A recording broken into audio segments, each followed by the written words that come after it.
Hey, what's going on, everybody? Welcome to Tone Talk with Mark Uzansky and Dave Friedman. Tonight, we have a legendary songwriter, bass player, Bob Daisley. Thank you for joining us. How are you? Oh, you're welcome. I'm good, thank you. Nice to meet you both, Mark and David, and good to be here. Yeah, awesome to have you.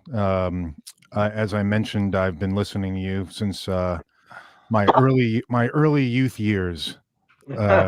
So for a long time. So we'll dive right in. We have tons of people. I've been around for a while. Yeah. Me too. Yeah. And hopefully you will be around for a really long time as well. So don't know about a really long time, but for a while longer anyway. Yeah, that'd be nice. That'll be nice. That'll be nice for sure. In case you guys are wondering, Bob's not going to have video on our show tonight, so you're just going to have to put up with his voice. Yeah, but at least we have a picture. We have a good picture, though. Yeah, we were able to work that out, so I'm glad that happened. Yeah. I want to thank everybody who's watching the show. Thanks for watching. Make sure you hit subscribe and click the bell, and so you know all of our notifications, and also hit the thumbs up for the show as you're watching it. That always helps, kind of, I guess, the algorithm, whatever that is. Whatever that is, yeah. Before we dive in with our interview and talking with Bob, I wanted to mention our sponsors. As everybody knows, we are sponsored by Sweetwater. And Sweetwater is having their Black Friday sale coming up very soon. So make sure you check out the deals that they have going on. They have 48-month special financing. And they've got some really cool deals going on. So you can look at some sweet exclusive Heritage guitars. I like, Dave, have you ever played Heritage guitars? Yeah. No, they're great guitars. For sure, and made by a lot of the original luthiers and stuff. At least I think some of them are still there. That was Gibson. Look at that, man! Wow, that's gorgeous. Is that a '59 reissue?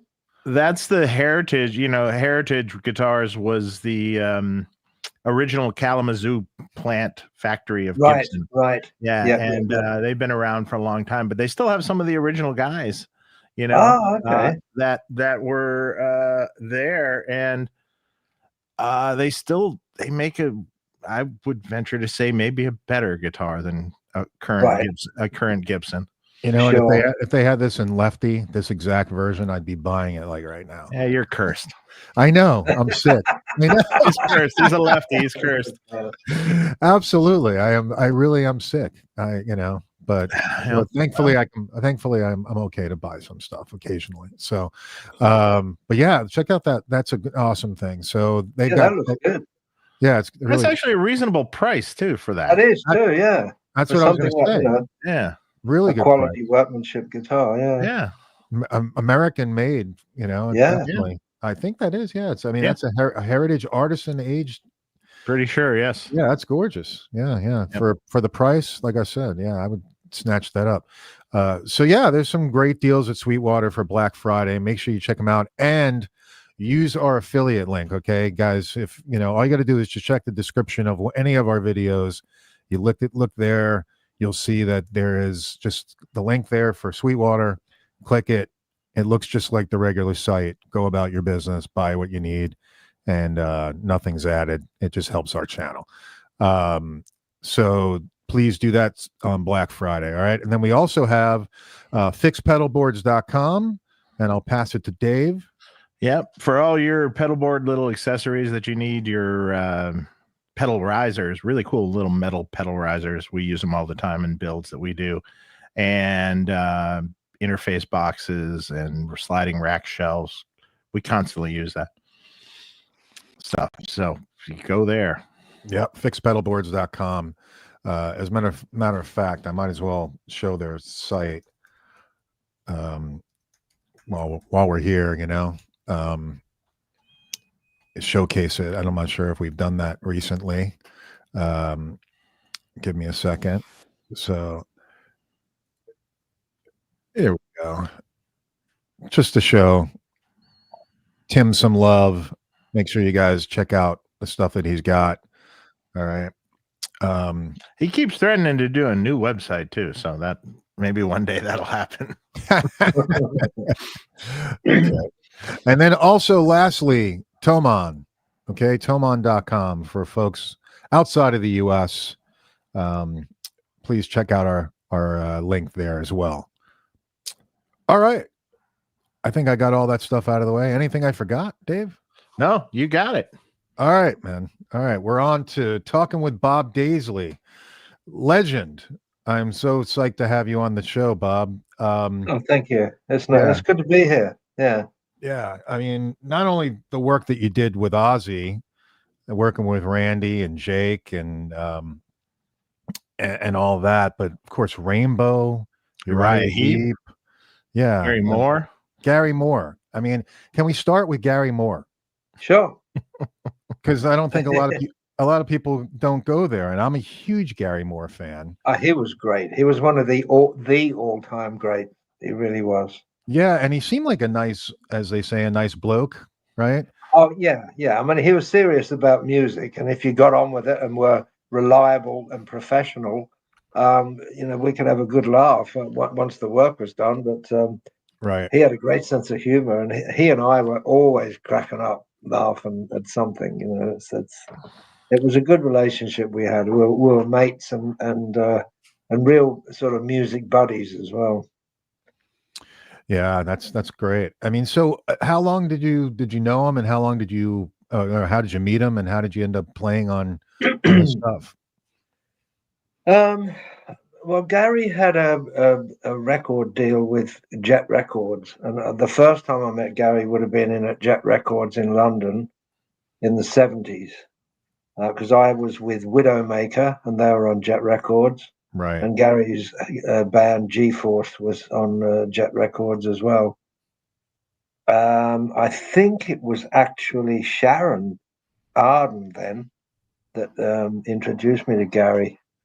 And I did a session on one of his earlier albums and played on some tracks, and then he did a live. He wanted to do a live video. In those days, it was VHS videos, and it was going to be filmed in Dublin and Belfast, 2 shows in each place, and he was going to put it together and for the Emerald Isles video. So he asked me to do that, and I just had like a few days to learn and rehearse 14 songs, and then go and be filmed doing them. But it worked out very well. And I remember on the last show, we were just sort of having a little relax and a drink in the dressing room, and Gary came in. He said, "Look, if you're ever free and you want to join the band, the door's always open." And I thought, great, that's really nice, So, and that was in late '84 by then, and then in early '85, I was working with Ozzy, and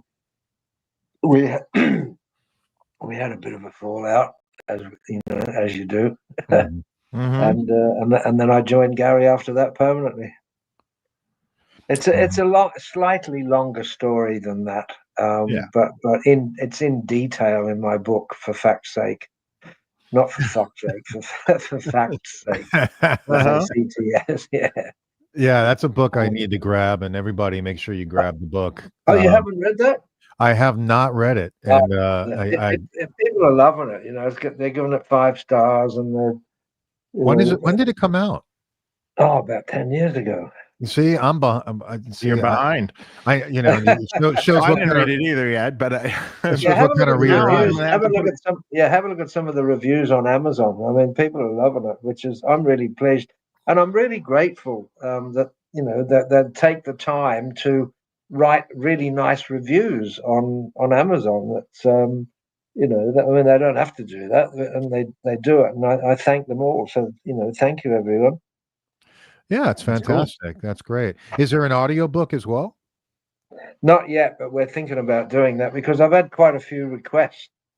That'd be great. It's the audio book. It's just because it's so time consuming. I would never do it AI or anything like that. If I do it, it'd have to be me speaking reading it, Yeah. which would be a long process, a time consuming process. I'm sure it would take time. Yeah. Yeah. That would take probably months to do. I'd imagine. Yeah. I was just listening to Alex Van Halen's book, and Oh yeah. and the audio version, and I believe, unless for some reason they used AI in some way, but it's supposedly he read the whole thing. So, Okay. and it's great. It's great. It's great to hear, it actually in the artist's or the writer's voice. Well, that's it. That's why I wanted to write my own book as well. I didn't want to, have somebody else involved writing it on my behalf, or co-writing or ghostwriting or any of that, because how you put things, how you write things, how you say things, you want your own personal emotion and feeling and meaning in what you say and how you say it. So, Yeah. I wanted to do it from my heart, no one else's. Right. Yeah, that's great. I mean, I'm glad that you did it. I can't wait to actually read it and dig into it. So I'm sure you'll enjoy it like everyone else has, which I'm really pleased about. It's humbling. well, I hope you don't mind me asking you to repeat some stories that are in it already. Oh no, that's all. That's fine. I Okay. won't mind. Doug Thacker says the book is amazing. Oh, So great! Thank you, Doug. Miko says that it's always sold out. Wow, Huh? that's interesting. Oh Well, no, there should be suppliers on Amazon all the time.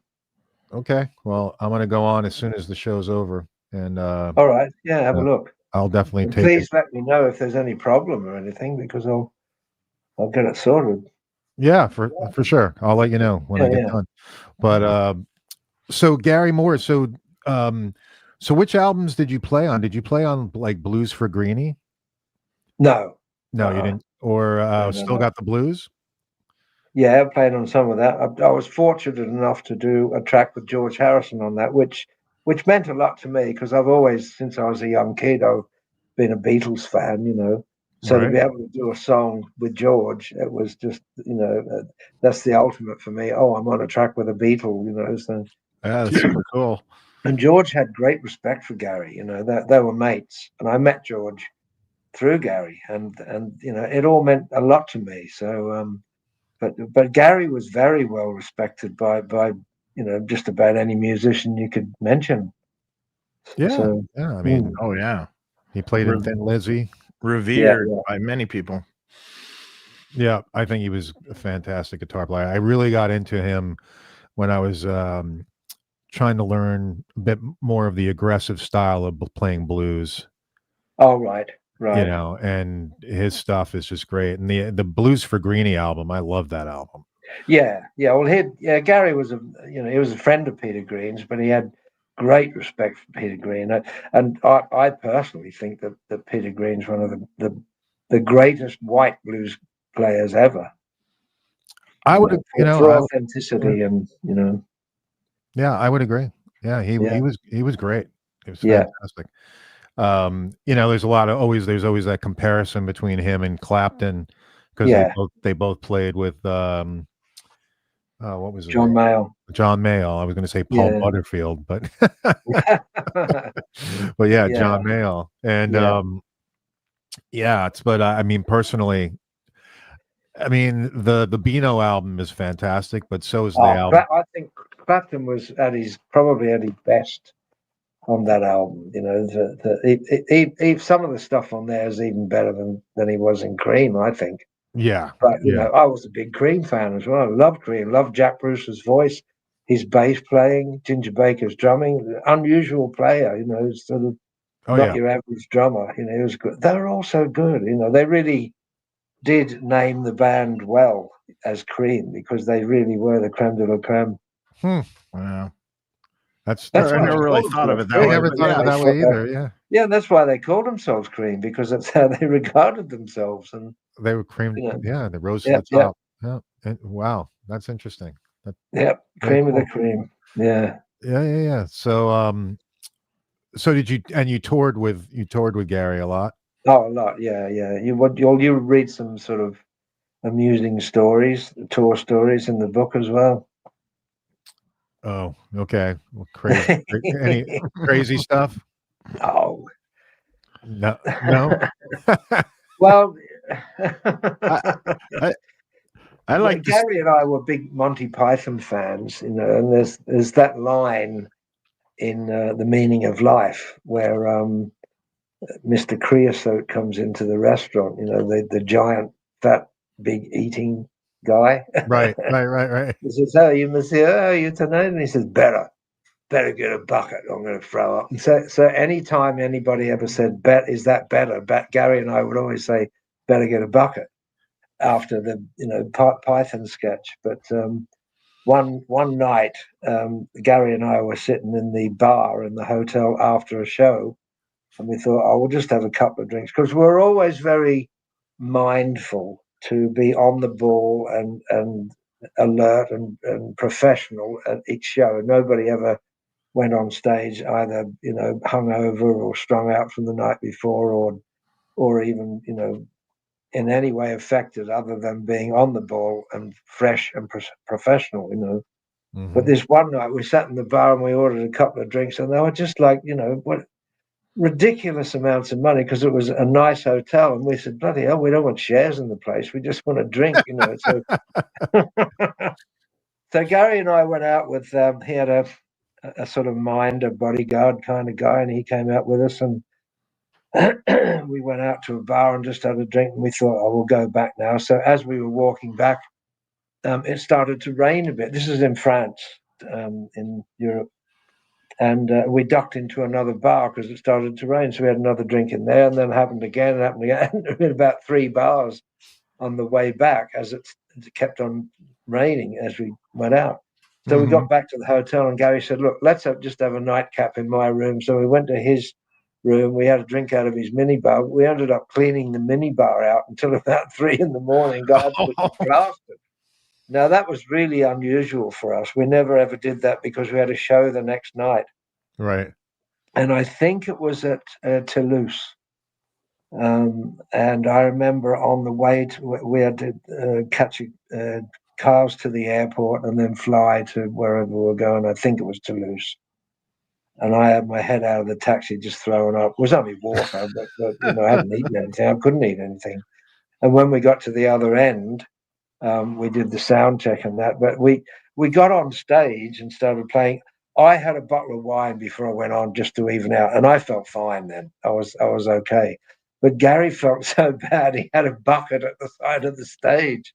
And I kept looking over and laughing because it was like our joke, better get a bucket, So and he actually had a bucket on stage with me because he felt so bad. He ended up not having to use it, but it was there. It was just in funny case. to see this bucket there.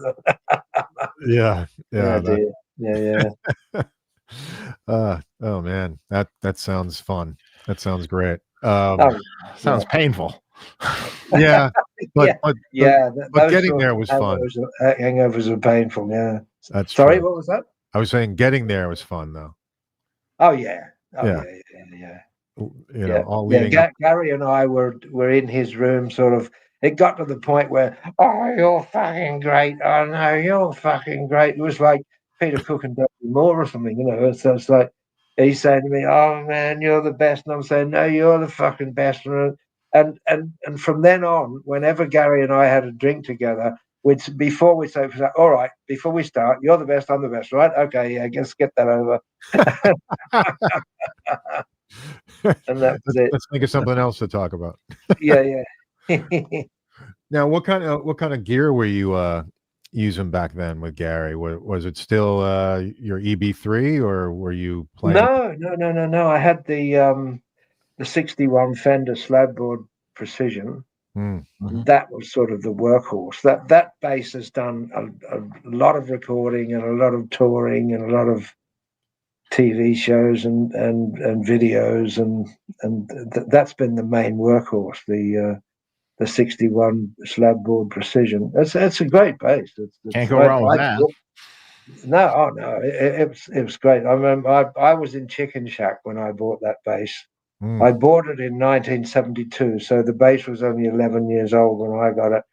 But it had been played quite a bit, and a friend of mine, Clive Colson, who was working for Led Zeppelin, he lived in the flat below me in London, and he said, "Oh, it's a little bit beaten up." He said, "What people are doing is taking the paint off and just getting it back to bare wood." So we did that together.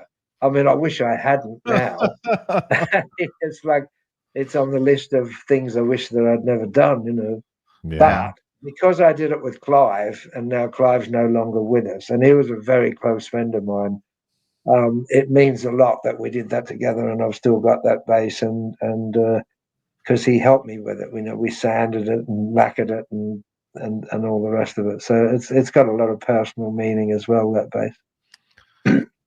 Well, that's a common thing that happened in the I know, 70s, yeah. 70s Yeah, and yeah. stuff. A lot of, I know of a vintage 60s Strat also that is just like that. Just was sanded down and shellacked over. Yeah, Oh, yeah. Well, I bought a bass off Geddy Lee. oh yeah. Yeah. Yeah, I bought a bass off Geddy, and it's seafoam green, but it's a 63 precision seafoam green, which is a very rare color.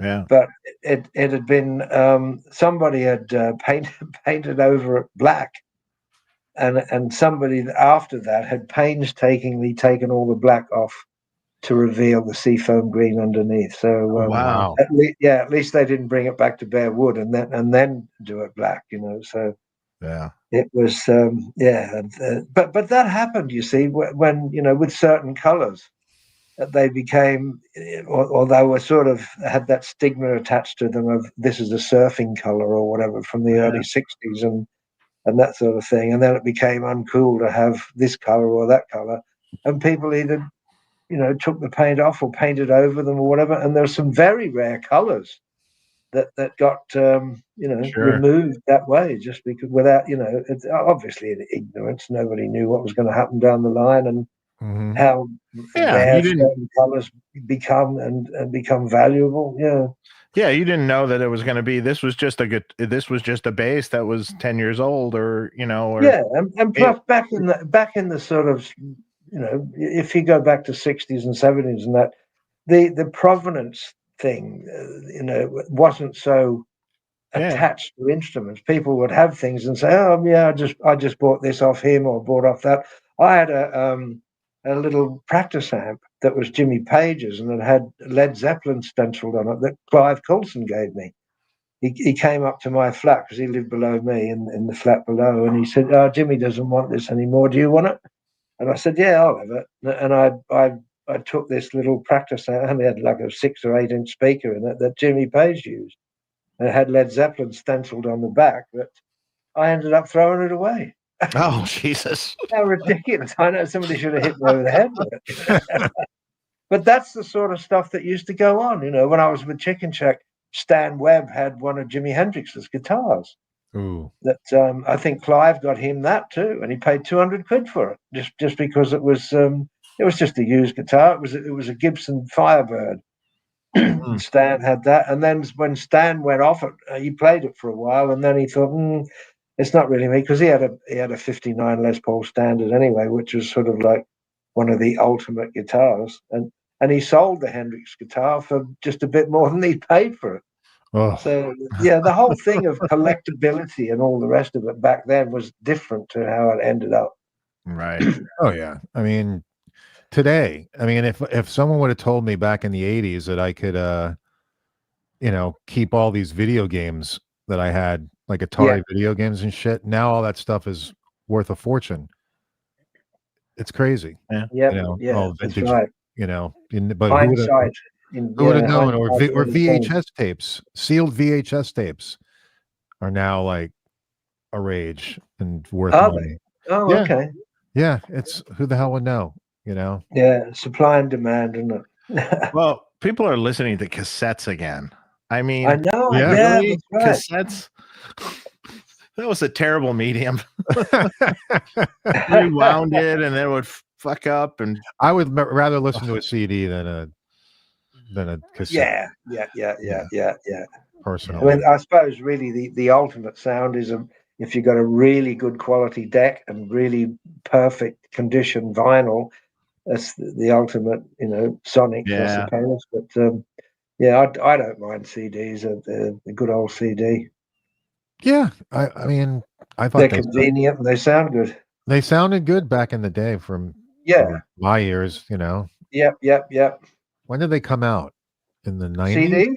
Yeah, in the early 90s, was it? Oh no, in the 80s. 80s, Really? Yeah, CDs. Yeah.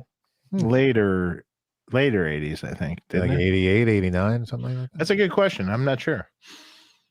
Yeah. No, I'm not sure the exact date, but yeah, I would say 80s. Yeah, okay. That's now, of course, we're all Googling it right now. Yeah. Yeah, if you come up with the answer. Shit, let me know. no. What? No, it was for the first compact CD? disc was a recording of Chopin waltzes Yeah. by someone produced in Germany on August 17th, 1982. Right. Okay. There you go. So around 82. Yeah, when it I was going to say about 83 because Lee Kerslake and I had that lawsuit going against Jet Records for our unpaid royalties, and I remember the new format of CDs was around about that time as well. So I would say around 83, 84, somewhere around there. First popular album released on CD was The Visitors by ABBA, 1982. Oh, 82, right. Yeah. Oh, interesting. Well, I know that I had Blizzard of Oz on cassette, as Right. well as Diary of a Madman. I'm 13 and I'm at sleepaway camp. And this is like I guess this is like 82, Right. maybe 83. Yeah. Yeah, and that was the shit, man. Oh, that was just, it was amazing. We would listen to Ozzy scream all aboard, Yeah. probably Yeah. like rewind it, keep playing it.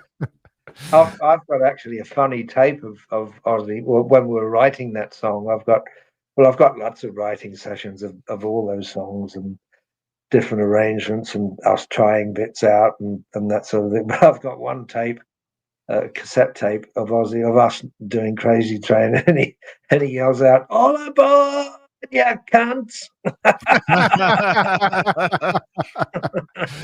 Oh my god! You know how much people would pay for that stuff? I know. Yeah. Especially Yeah, but then you get a lawsuit. Yes. Yes. You've already been down the lawsuit path. That's true. Yeah, You a couple of times. Yeah. Yeah, you don't want that. That's true. That's true. But that, oh my It's god, not something I enjoy, and it's not something I ever really wanted. Yeah. No, I'm sure. Well, you were fighting for what should have been yours. Well, yeah, sometimes you just got to do what you got to do, whether you like it or not. Yeah. Yeah, absolutely. I mean, you got to fight for, well, you weren't the only one. No. Yeah, no, there's a long line. There's a long list. Yeah. Oh God. Well, I will say I went on a rant. I think it was soon after they had the Rock and Roll Hall of Fame, where Ozzy was, inducted, and I thought it was a crime that he didn't mention you, Bob. Well, I didn't. To be honest with you, I didn't expect to be mentioned, only because of the dirty water that's gone under the bridge between us, So, and how Lee and I have been taken out of photographs, been taken out of films, had credits removed, had photographs removed, all that stuff. So it was no surprise to me that I didn't get mentioned, but. Somebody used a good analogy about my situation with that, and that was in comparison with Elton John and Bernie Taupin. That all those songs were written by lyrically by Bernie Taupin, and Elton John wrote the music. So right. And it was a similar situation with us. I wrote all the lyrics for those albums and songs. So Which is mm, so incredible because growing up, as I was talking to you earlier, not only for the confusion of between Tommy Aldridge and Rudy Sarzo, and thinking that they were actually the ones who were on the albums. I was confused about that too. I mean, it's just.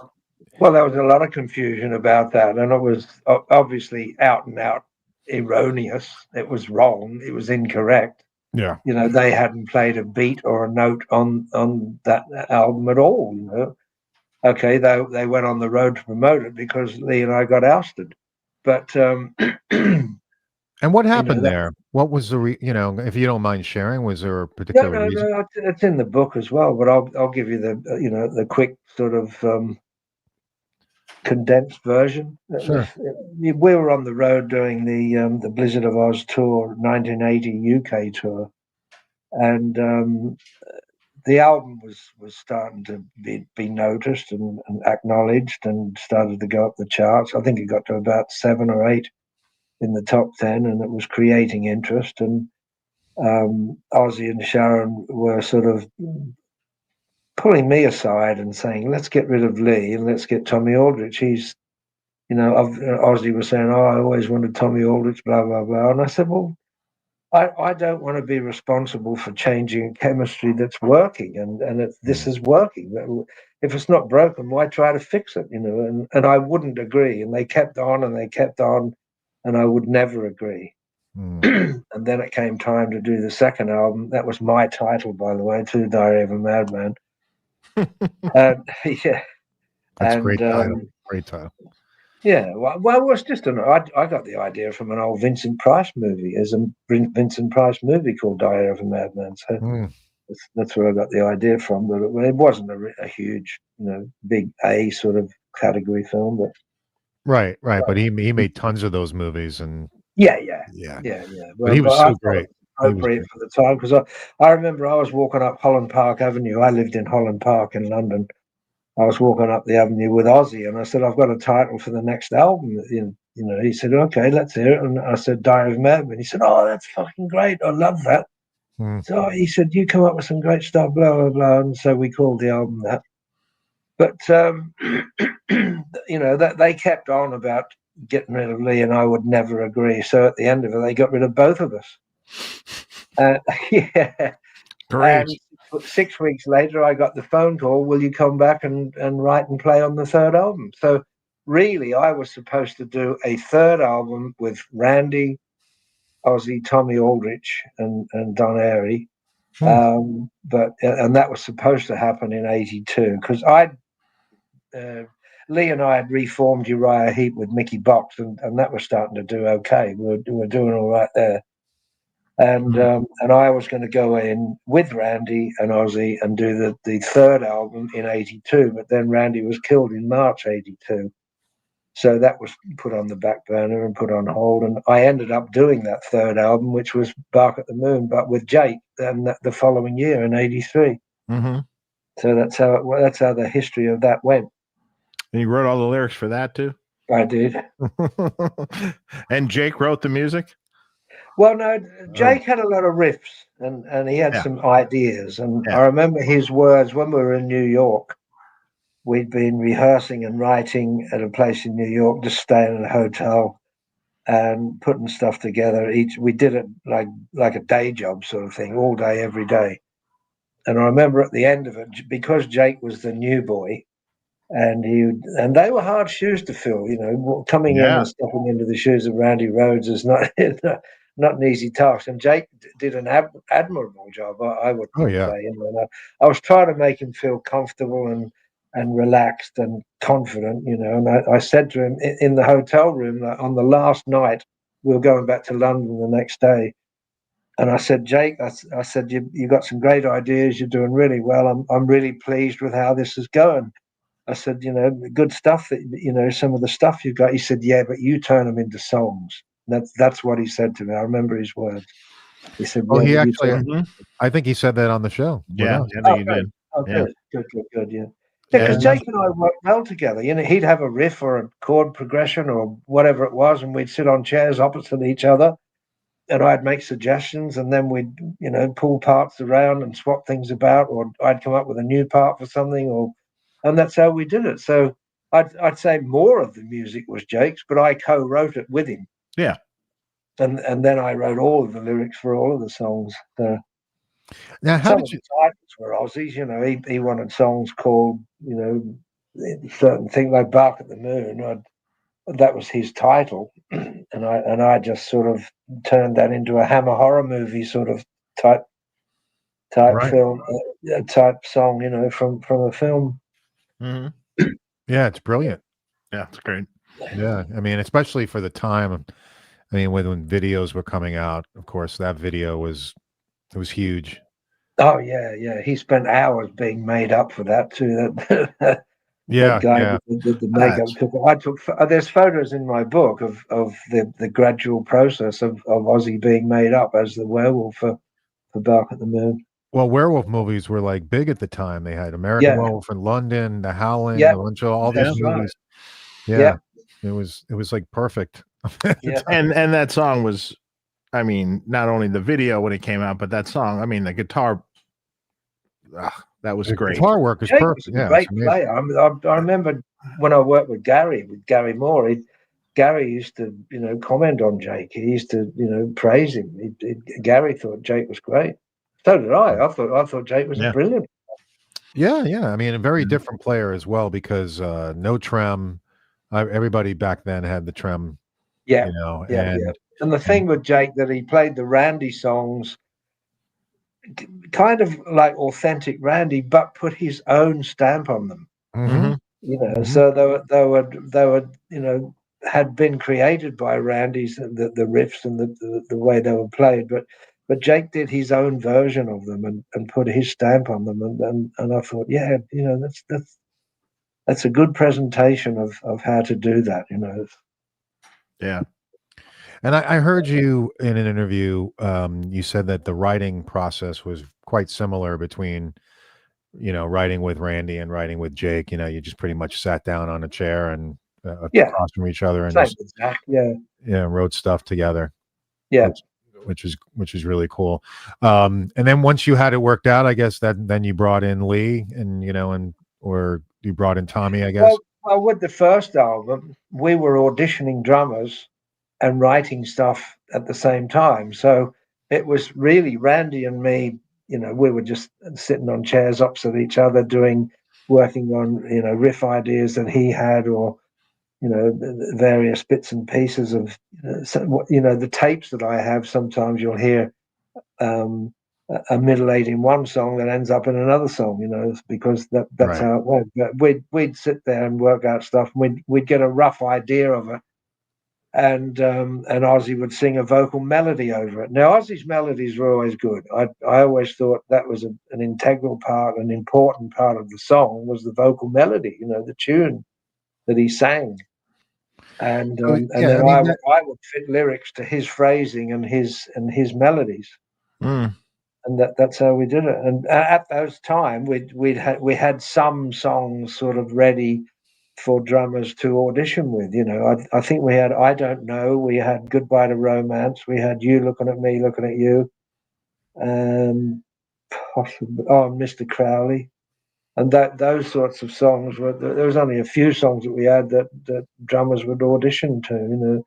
At the very end, we must have auditioned about 40 drummers or something. It was ridiculous. But we couldn't find the right combination because they had to look the part, be the right player, and have the right personality to fit in with us. You know, so some were, you know, like good guys but didn't quite look right, or they were good guys and didn't quite play right, or they were pretty good players but that we just didn't get on with them. That sort of thing, you know. Yeah. So by the end of it all, we had one drummer left, and Jet Records, and that was sort of through late '79 and in beginning of 1980.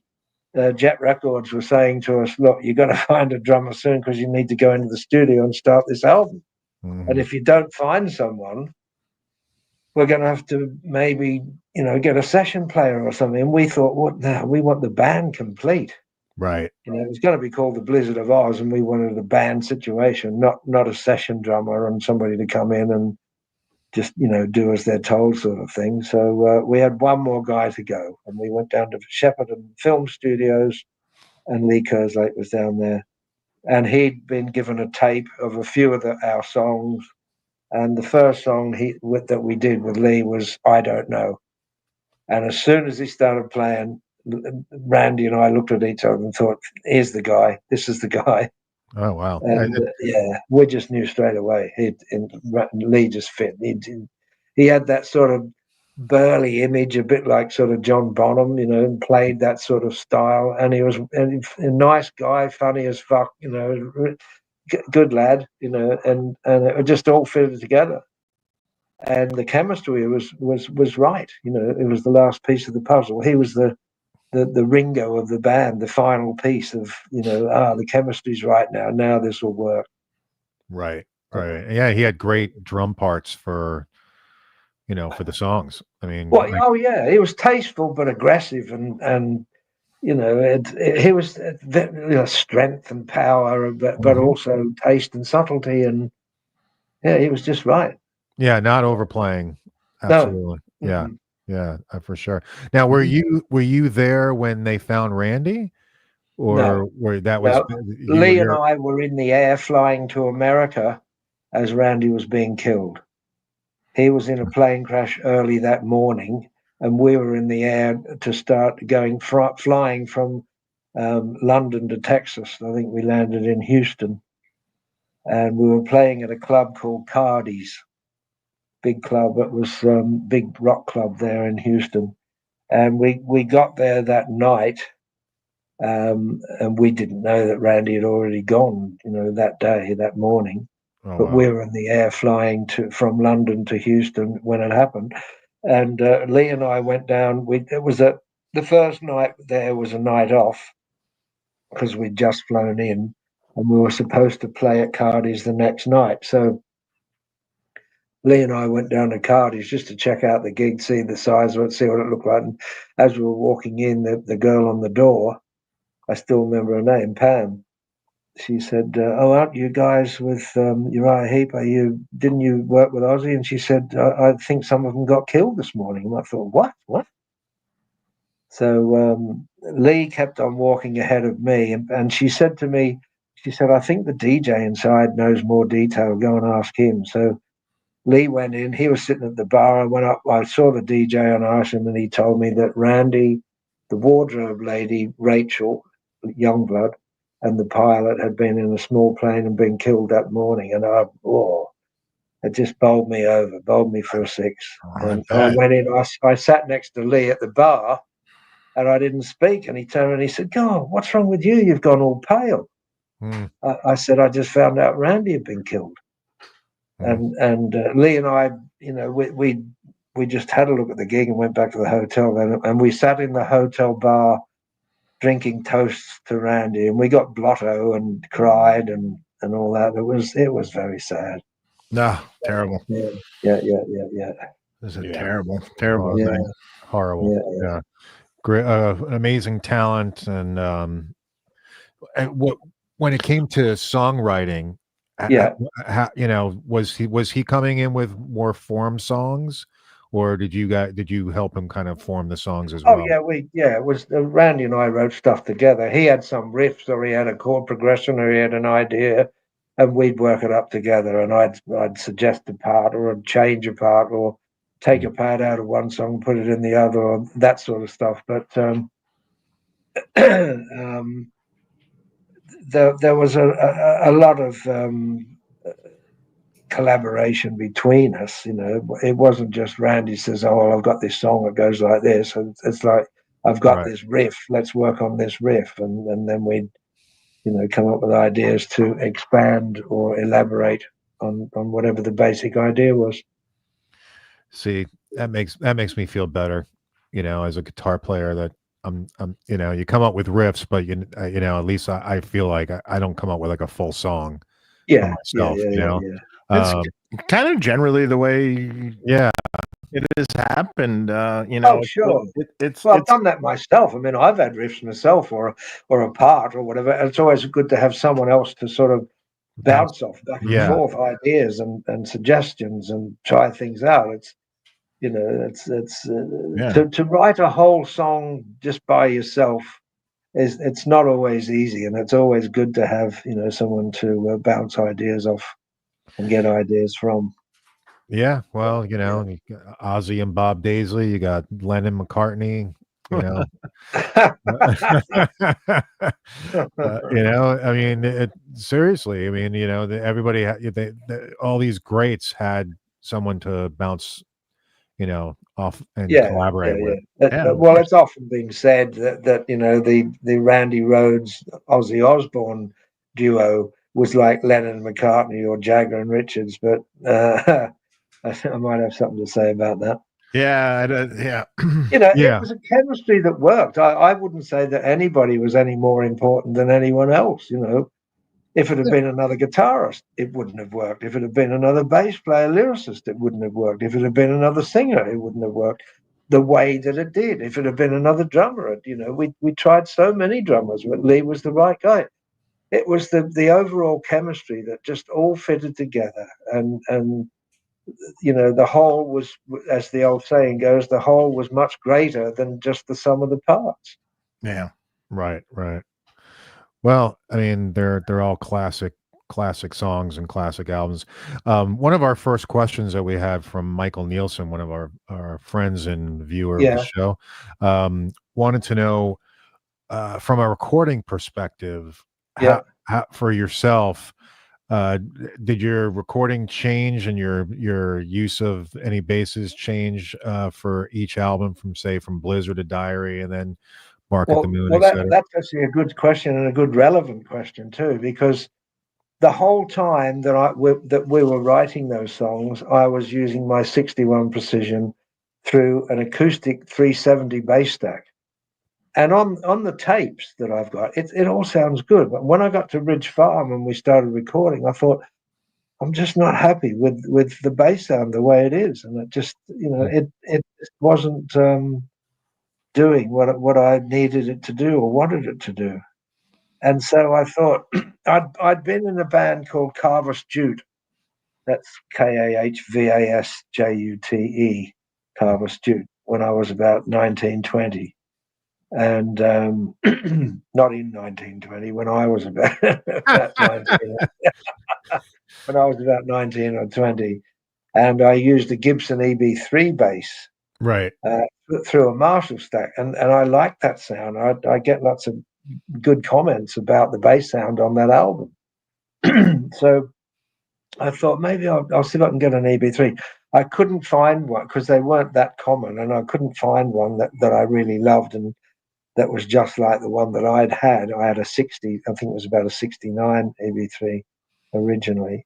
But I got that, there's a white one that I got. And instead of the 4-position, sort of what they call crow's beak switch, it had a 3-position toggle switch between the pickup choice. But it was okay. It wasn't quite the one that I had, but I did the album with that. And because it was a Gibson EB3, I knew that it really, to sound the best, it needed to go through a Marshall stack. So I just used one of Randy's 100-watt Marshall heads, the white ones, for one of his 4x12 cabs, and that worked fine. And that's what I did the whole of that first album with, except for one track. I think "Goodbye to Romance." I used the Fender, the 61 Precision slab board, and that's on "Goodbye to Romance" with some effect on it, some flange or chorus or whatever we put on it. And then the next album, the Diary of a Madman album, we tuned down a semitone for that album. I think there's one song on there that wasn't tuned down for some reason. I can't remember why, but most of that album's tuned down just a semitone. And I used Any particular reason? I think probably for comfort of Ozzy's reaching higher notes and things like that. And also it just made it sound and feel just slightly heavier. Yeah, a little darker. Yeah. Yeah, a little darker. Yeah. But the Diary album, I used the 61 Precision through an SVT with an 8x10 cab, mic'd, driven hard. Pushed. And was the were you using How the it's same? supposed to be. Yeah. And for Blizzard, were you using the cabinets, Randy's cabinets as well? Just one 4x12 cab, yeah. Marshall cab of Randy's, yeah. And how are you basically running the head? Was it like running it? You weren't pushing that too much. Pushed a little bit, yeah. You had to drive it a little bit to get that sort of growl out of it. Well, again, an EB3 has got the characteristic of a bit of a growl to the sound anyway, which was what I liked about the EB3. And when you put that through the Marshall and you drive the Marshall a bit rather than hold back, you get a nice growl out of it. Were there any pedals used at all? No, only for Goodbye to Romance. It was, and I think that was outboard gear in the control room. It wasn't a pedal. Right. Gotcha. Mm-hmm. Okay. Yep. Well, that's awesome. And we've got a bunch of questions right off the bat. Okay. Super chat questions. David Wright sent us a lot of questions. So David, we're gonna get to those because I want to make sure that we answer your questions, and Bob gets to these. So tell Bob to cough twice if he fears retribution from Sharon Osbourne for being candid. Could Bob please elucidate for Dave and company that Ozzy was not a solo artist until March 1981 when Steve Motshot signed Ozzy to CBS? Yeah. Okay, for a U.S. distribution deal. Well, yeah, it wasn't a solo record. I mean, right. It was a band called the Blizzard of Oz. Right. And that makes sense. It should have been. And you see, Randy and I especially, and when Lee joined as well, he agreed that it should have a band name because we were doing too much. We were writing all the material, it wasn't a solo situation where you come in and do sessions and that sort of thing. It was a band writing songs and then recording the songs, arranging them as a band, the whole thing, So we went in, Randy and I don't know if we had Lee by that time, but maybe it was before Lee came in, but I know it was at least Randy and myself, and we went into Jet Records and we said, we've got to have a band name. We don't want it called the Ozzy Osbourne Band or billed as just Ozzy Osbourne. We're doing too much to put up with that. So they agreed. And apparently Ozzy's father had suggested a band name for him. He left Black Sabbath I think in 78 and then went back to them. But when he left, his father said, "I'll call your new band the Blizzard of Oz." Mm-hmm. So we said, well, we'll go along with that. At least it sounds like a band name, and it's got Oz in it, so it features that name and depicts the main character that the band has been built around. It was obviously the focal point was Ozzy. But I'd just come from Rainbow. Lee had just come from Uriah Heep, and Randy was this up and coming whiz kid. So we needed a band name, and so we settled on that. But when that first album was released, in big writing it's got Ozzy Osbourne, and in smaller writing it's got the Blizzard of Oz, which made it look like a solo record of Ozzy Osbourne, but called the Blizzard of Oz. But it was supposed to be just the Blizzard of Oz, title, album, band, everything, so that was very disappointing, and it pissed us off. I know Randy was really pissed off, and there were tour jackets made with Ozzy Osbourne written on them, and Randy said, "I ain't fucking wearing that."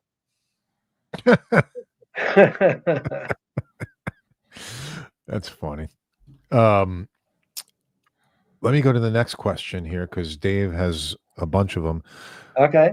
Last questions from me. You got a few more, but thank you. Could Bob tell us which solos on Diary of a Madman were guide solos? There seems to be confusion regarding the outros on You Can't Kill Rock and Roll Tonight and the solo to Little Dolls. Are they guide solos? I think Randy did want to spend more time on finishing off or perfecting certain recordings or solos or whatever.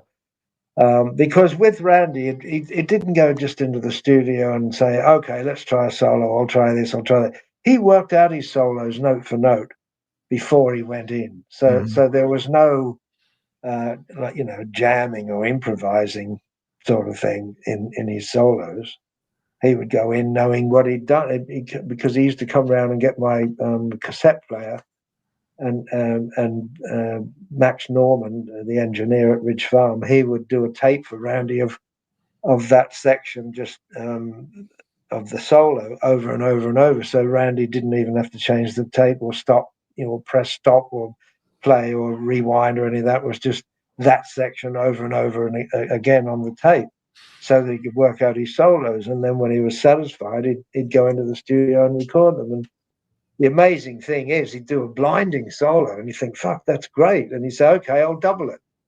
And sometimes he'd say, "Okay, I'll triple it." So it was all worked out, and there was no sort of jamming or improvisation or I'll do better later or whatever. But there were some parts that he wanted to spend more time on that we didn't get time to. There was, the watching the clock kind of situation there. We were being pushed to get the album finished. I know Randy's brother Kelly told me that Randy sat in the driveway in his car at their house listening to the album over and over and over. He said he just sat there for ages listening to the album over and over because he loved it. He thought it was brilliant. Yeah, it turned out great. So there were some parts that he maybe could have, for his own sake, improved or redone or whatever. But I don't think there's anything on there that you would call a guide solo.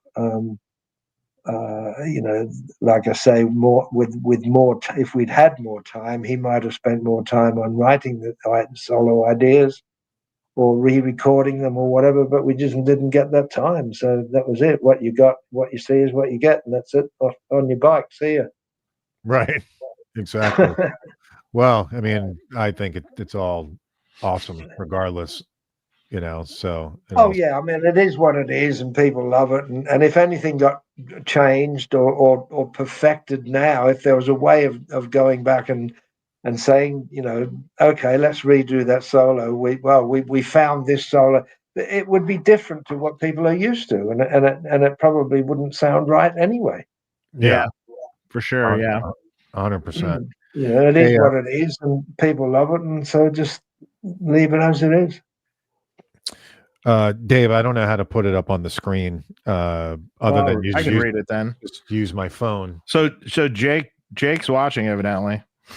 Oh, and hi, Jake. he just texted me and he said, tell him I said hi, and I kind of miss him. Been a long time. I'm very grateful for everything he's taught me. Oh, that's great, Jake. Yeah. I love you.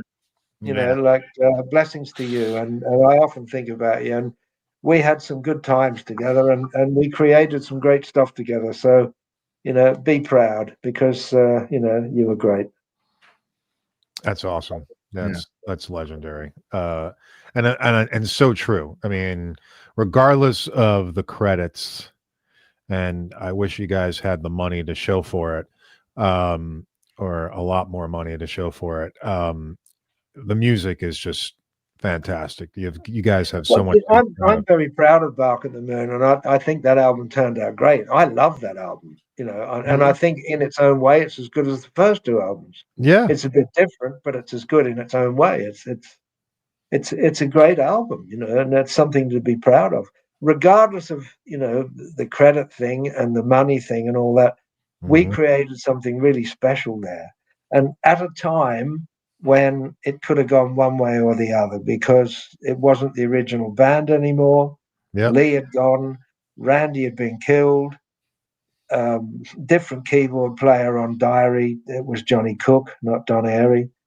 And, people may have thought, well, you see, it was only Ozzy and myself that was left from the original lineup that was doing Bark at the Moon. So it could have gone one way or the other. So that's partly why I agreed to just take a fee and just get on with it and do it and take the money and run. But as it turned out, it's a brilliant album, and it does really have a certain charm and a real sort of specific individuality to it. It's a great album. I'm proud of that album.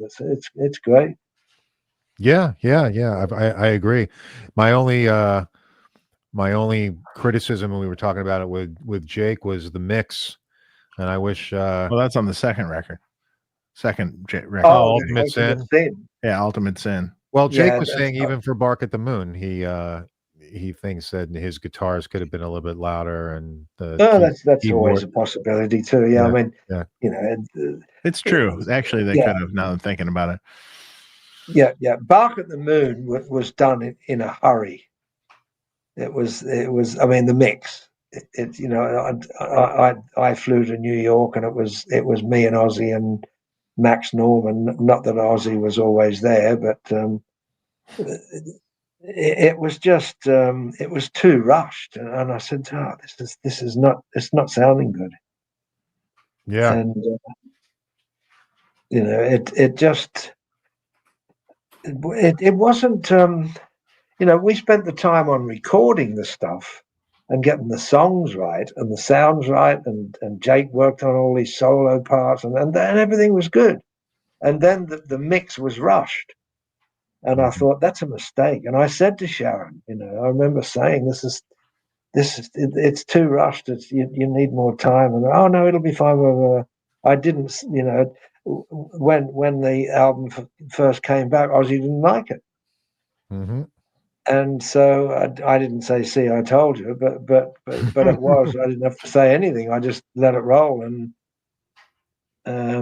it of course it could have been better. Mix-wise.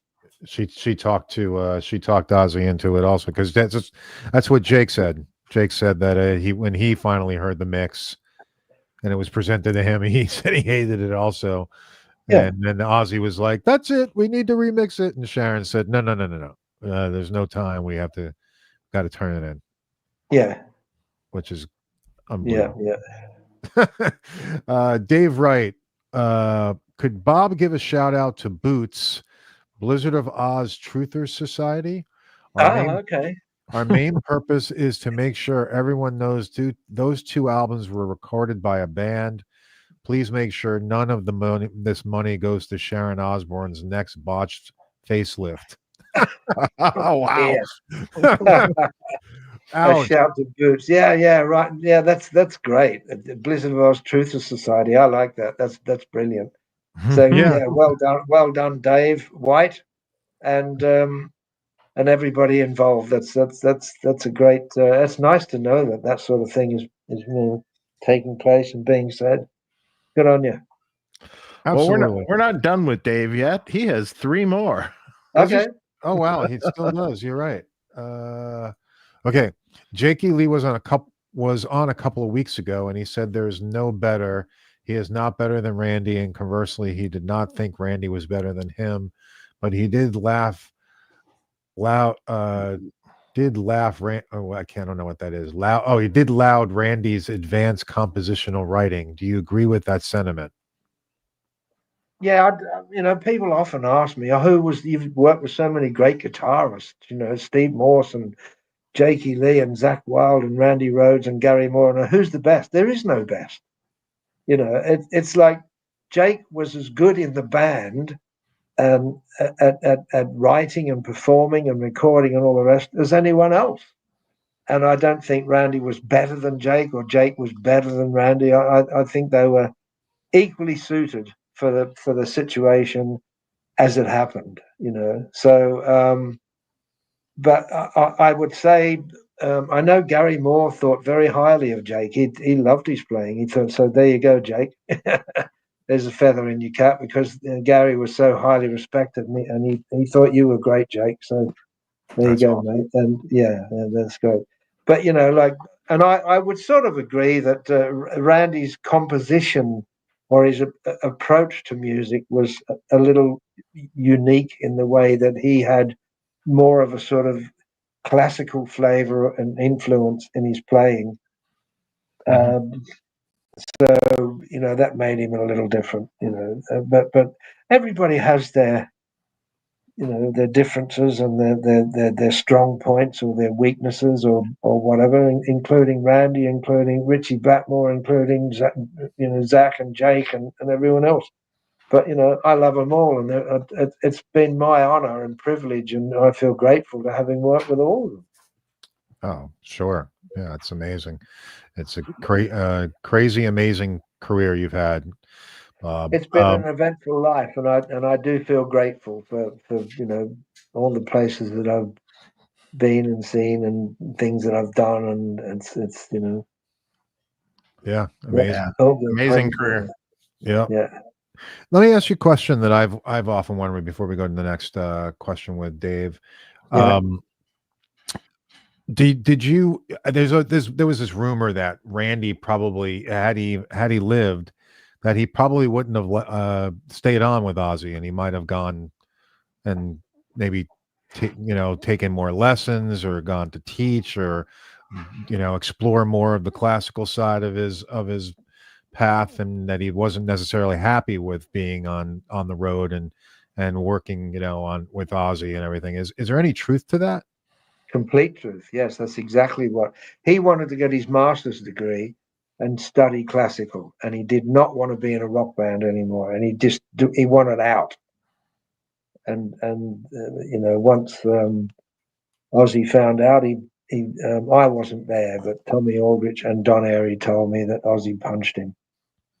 Ozzy whacked Randy when he found out that. This seems to be a common trait with Oz. Well, according to Tommy, it was a sucker punch. Randy wasn't even looking. It was just. Yeah, well. Yeah, that's also the trend that we've heard. That's also the trend we've heard. Randy wanted out, and he wanted to pursue his classical career, and he may have come back to rock. I can't see Randy ever sort of getting to the point of never playing rock again. It was too much a part of him and his playing and the whole thing. But for that time, he wanted out of that band, and he wanted to pursue his classical studies really seriously and get his master's degree. Wow, that's amazing. Well, there you go. Yeah, thanks for the answer on that. Dave Wright again. Yeah. We'll get to some other folks, I promise. But Dave, we'll knock these out here. Yeah, Dave paid good money. So, from the great Randy Rhoads and his legacy and Blizzard of Oz Truthers page, does Bob ever think the full Southampton show will be released? The one used for live Mr. Crowley or any other live shows that the original band recorded? It's a shame that they didn't film that show. They had a mobile studio there, and the Southampton show, and the whole show was recorded. So, and I know 2 of the tracks from that went on the tribute album, because when Randy was on the road with the other lineup, they didn't do, I think it was Goodbye to Romance and No Bone Movies, and we'd done those that night, and they were on the tribute album. So they're from Southampton, those 2 songs as well. Not that we were credited or paid or anything else, or even considered or acknowledged or approached to sign off on them. It was just used and uncredited, but we know that that they didn't do those 2 songs live by then. And that we did, and that's me and Lee on those 2 songs on that tribute album. So whether that whole show will ever be released, who knows? I mean, your guess is as good as mine, because I don't know. It's just, I thought it was a bit strange that they didn't have the show filmed, because it was Ozzy had just come from Black Sabbath. You would expect that they would film a show of his new band. Right, his new return. His return, yeah. But they got the recording of it, because I remember going into the mobile studio after the show and listening to some of the stuff that they'd recorded. That's the live Mr. Crowley EP came from that, and that song, You Said It All. That was written at a sound check. Really? Yeah. That was it was a riff that Randy had that we turned into a song at a sound check, and Lee sang a vocal melody for it over it, and we taped it. And Ozzy was under the drum riser, pissed, drunk, and asleep as we put it together. And then I took the tape back to the hotel, wrote the lyrics for it, brought it back, and he sang it. I don't think we did it in the show with the audience. I think we did it maybe at the sound check before or right before the show, and it could because he was singing off the lyric sheet. Wow. But that's how that song was put together. Yep. And what about the keyboard intro? How did that come about? Oh, that would have been Lindsay Bridgewater. Right. Well, yeah. The whole thing was put together at a sound check before the show, and I think we must have. I'm just trying to think of the order of things. The song we put together at the sound check with a riff Randy had, and then we turned that into a song. Lee sang a vocal melody. Lindsay Bridgewater was there, so he would have been playing the keyboards as well. And then I wrote the lyrics at the hotel. And we came back, and Ozzy sang it from the lyric sheet. But I think it was done without the audience. So yeah, I think that's more or less the order of things how it happened. Well, it's a long time ago. It's 44 years ago. So yeah, that's true. It's an amazing song. I love Mr. Crowley.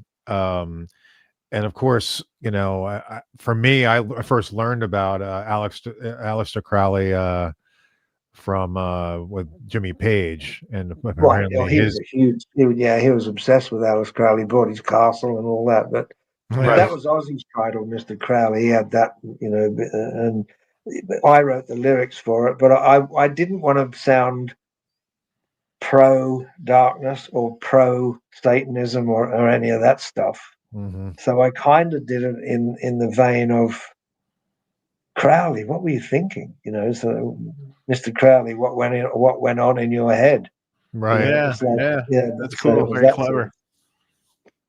Yeah, very. Yeah, I didn't want to do, you know, make it pro anything dark or you know, satanic or whatever. Mm-hmm. Yeah. Can we talk about Suicide Solution? Sure.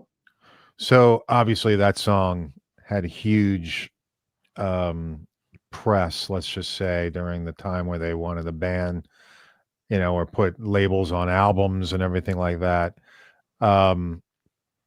Just out of curiosity, I mean, I think Ozzy even had to testify about that, right?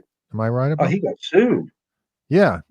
Yeah, he and the record company got sued, and he'd been telling people before all this stuff happened. There was some young guy I think he was about 17 or 18 that shot himself, committed suicide, and because they saw the album it was a vinyl album on a turntable with that side up with Suicide Solution on it.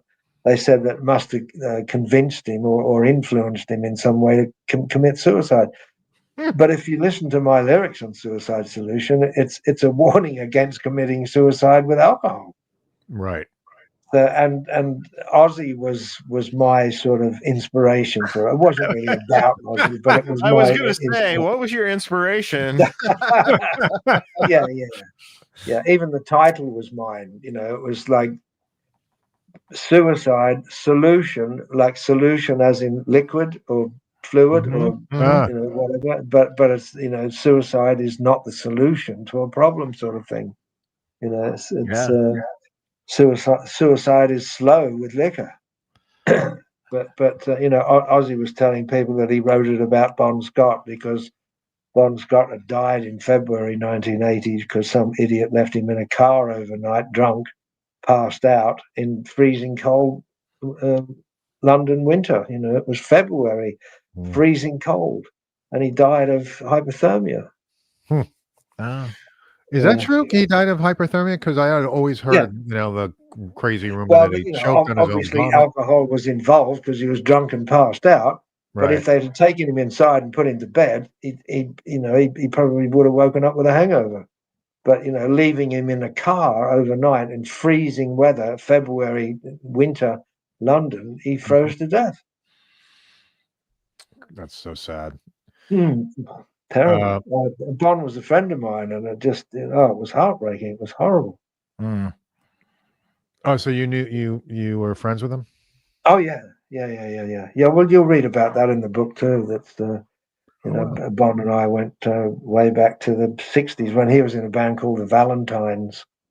They had two singers, and he was one of them. And it was funny because Bon was. He always had his tattoos and that. And when he was in the Valentines, because they were a little bit more commercial, he used to have to wear makeup on his tattoos because it didn't suit the image. which really? sort of made me laugh when he told me that. Yeah, that's funny. Dave Wright again, or White? Yep. Dave White again. I think it's his last one. I think so. Yeah. Who did Bob feel had the greatest chemistry? He had the greatest chemistry with Jake, Randy, or Zach? And what will it take for Bob to release the Holy Grail tapes? How did Bob feel about Ozzy's anemic Rock and Roll Hall of Fame acceptance speech and making it the Ozzy and Randy show? Yeah. Want to take one at a time? So yeah, sure. Yeah. About the chemistry. I don't know. They were each different, So the chemistry was a little different, but it was all good chemistry. It was all creative chemistry. Even, I got on great with Zach as well. I got on great with Jake. Jake was a great player. He certainly had my respect. Randy was a great player. He certainly had my respect as well. So, and Zach, he was a nice guy. I got on great with Zach, and that one's a hard one to answer with the greatest chemistry. I don't know. It was just it was a situation where it either worked or it didn't, and it worked. So. But I enjoyed working with all of them. It was great working with Randy. It was an honor and a privilege for me, and the same with Jake. When Jake came in to take Randy's place, it was like it was you had to take your hat off to him because they were not easy shoes to fill. To try to impress when people were missing Randy, and it was a difficult time, and it still worked really well. The chemistry was good in all three situations. So I wouldn't say one's greater or better than the other. They're just different, Right. Before we take for Bob to release the Holy Grail tapes, okay, it's too difficult to do that with the situation as it is, because when they released the anniversary, I think it was the 40th anniversary albums, and I said, well, I've got these Holy Grail tapes. You could use at least some of those as bonus material, but they just wanted to buy them off me, hand them over. Here's some dough, go fuck off, and now we have control. And it would turn into the Ozzy and Randy show again. I've seen the Ozzy and Randy show over and over and over in so many different situations, and it's it's predictable. It's typical. It's become a cliche, and it's an inaccurate, untrue one. Right. 100%. So I don't. Not that I would ever say that Ozzy's ever not due credit or praise or respect or whatever for his input, because it was just as important as all of us. It was a situation where four people came up with ideas, recorded them, and it just sort of worked. So, but it wasn't one person or two people or even three people. It was four people that it took to make the Blizzard of Oz. So. Yep. And the next one is how did Bob feel about Ozzy's anemic Rock and Roll Hall of Fame acceptance speech? Well, I don't know. He looked unwell. He looked unhappy, and I don't get off on seeing people, regardless of who they are or what they've done, on looking unwell or looking unhappy or whatever. So he probably just went through the motions, and but it's kind of what I expected. I didn't expect a mention or anything, regardless of how important my role was or what I created or helped to create or whatever. I really didn't expect to even get a mention. So, well, you've been burned so many times. You probably have come to the realization, like, just why set yourself up for even any failure, or disappointment. It's like, I'm just not going to expect anything, and that's probably it would have been nice, and somebody, Amanda Peters is a female guitarist in Los Angeles that I will be working with next year. And she's a lovely person, very supportive, and all the rest of it. She started up a petition saying that I should be inducted with Ozzy. For if he's going in, then I should be, because Randy's already in there. Then Ozzy was being inducted, and all the stuff that we did together. If anybody should be in there, Lee and I should be in there as well. But for sure. Yeah, and a lot of people did sign the petition, but it didn't get anywhere or do anything. So. It was a nice gesture on her part, and all the people that signed it, and that was. I felt nice. It was good about that, and it was nice to see, supported people thinking that way. Well, I'm sure there's a lot more people out there beyond who signed the petition who feel that way as well. Well, the whole speech and everything. Not only were you not mentioned ever. But neither was Jake. Yeah, Jake was just shot, and he didn't even get a mention. I know. Even a brief, just a little brief one. Yeah. It was all about Randy, and then right to Zach. Mm-hmm. That was it. Yeah, it's crazy. Walrus, what's going on? Mark, your rant about Ozzy and Sharon last episode was hilarious. Thanks.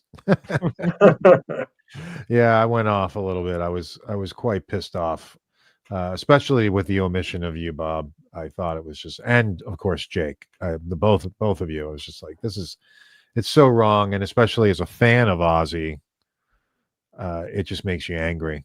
It's that sort of stuff happens. I've seen it with people like the Rolling Stones and that too. How they take Bill Wyman out of photographs and change things or rewrite history, and that. I mean, really, when you think about it, it's pathetic. Yeah, I mean, one of my favorite bands, top favorite band is Van Halen, and they did the same thing. Yeah, they released pictures of the album, and they took Michael Anthony out and put Wolfgang in there. I was like, I mean, it's juvenile, isn't it? That was crazy. Yeah, I was like, you got to be fucking kidding me. And then soon after, like, it was like pulled very quickly after that. But yeah, get your hand off it, you'll go blind. Yeah, unbelievable. Rosa, am I saying that, Rose? Right? Yeah, Rosa. Amplification. You played with so many great people and bands. Number one favorite song you wrote, and the number one song you wrote with Randy Rhoads. Favorite song I wrote. Well, a lot of the real classics were co-written by either me and Randy, or me and Jake, or me and Zach, or other people.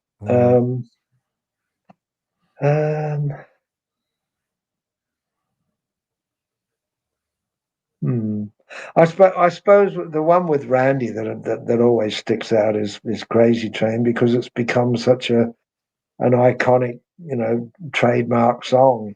Yeah. And it's something that kind of fulfilled an